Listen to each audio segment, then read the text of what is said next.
Ay guys, ito yung Brickstone. Dalawang building kasi ito. Ayan. Yan guys, pang bata. Ayan, pang bata swimming pool. Maganda ang view. Dito rin pang bata. No.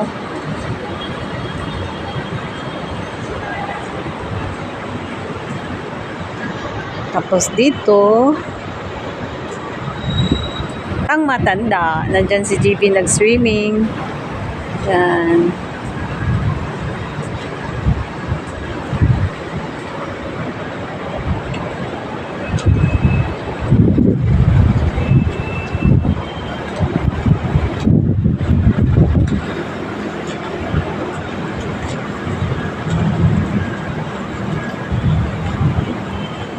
Ganda guys.